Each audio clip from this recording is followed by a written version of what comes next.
the year, Toronto's Dwayne Casey won. The same Dwayne Casey whose Raptors were bounced and who might be getting fired. Brad Stevens wasn't even among the 8 coaches that received a vote. The same Brad Stevens whose Celtics are in the conference finals. Nick, you think the coaches get this right? I don't have an issue with Dwayne Casey winning it. My vote would have been for Brad Stevens, who got 0 votes. I think the bigger story here is there has been, if you talk to people in league circles, if you talk to coaches, a little bubbling bitterness or resentment towards the way folks in the media, such as myself, deify Brad Stevens and act as if he's on a separate plane from every other coach. This was voted on by the coaches, and I think it's a little get back. Not a single one of them voted for Brad Stevens. Well, I tried to tell you, Nick, you guys are a little early on the Brad Stevens. He's done a great job there. People giving him an awful lot of credit, but there's other guys around the league, and I feel like the coaches that we should be talking about. What's going on in Boston? It is special, but what has Brad won? Last year with the #1 seed, what did they do against Cleveland? Let's watch him against the Cavs, see what kind of adjustments he makes against LeBron, a real superstar, compared to those 2 young guys at Philadelphia. All right, on to the NFL. According to reports, wide receiver Brandon Marshall is meeting with the Seahawks today. Marshall was released by the Giants last month after an injury-plagued season. CC, can 34-year-old Marshall still make an impact in the NFL? Oh, absolutely. I don't know if Seattle is the place for him, because I believe Seattle, the way they compete, the way they practice, it is not really built for a aging receiver like Brandon Marshall. But do I still think he's a starter in the league? Yes. Do I still believe he can make a contribution in the league? Yes. He's in great shape through this offseason of rehabbing and looking forward to.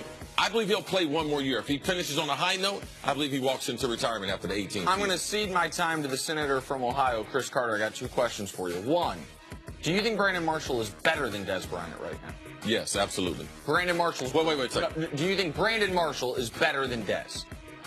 I believe they're different. I believe Des is better than Brandon right now, yes. Do you think Brandon will get a job before Des? Oh, interesting. I'm going to tell you, Brandon Marshall has a better reputation than Des Bryant. Which is crazy given if you know Brandon Marshall's story before he got some because he's been known as being crazy. Right, but he got some mental health and mental help with his mental health, and it's an interesting situation. Yes. Des is better, but I think Brandon's going to get a job first. Hey, Kurt Warner's already in the Hall of Fame, but apparently tried to play in the NFL this upcoming season. Warner said he was in discussions with an NFL coach, but the team went out and signed somebody else. CC, who are you in discussions with, and could the 46-year-old actually have still played? Ooh, it's be very hard. Now, I believe he can still throw the ball because quarterbacks, a lot of them, they don't lose their arm strength. But let me tell you something. There's something about that contact that is not built for being old. No, he couldn't take a hit. He can throw the ball 7-on-7, but once they hit him. Kurt Warner's a Hall of Famer. Nothing but respect for him. But in his athletic prime, Kurt Warner wasn't great at taking hits. I'm old enough to remember him with the Giants. Between the Rams and the Cardinals, when he was getting mollywopped and looked like he was on his way out of the league. Got to Arizona, good protection schemes, teamed up with Fitzgerald. Can't play at 40. Come on. He got like 8 kids, man. Stay home. Well, maybe that's why he's trying to go back.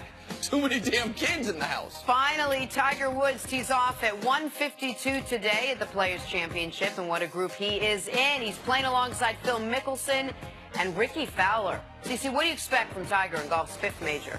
This is going to be interesting because this is a course, the TPC there in Sawgrass, Ponte Vedra, Florida, that he's not in love with. Now, as far as the players in the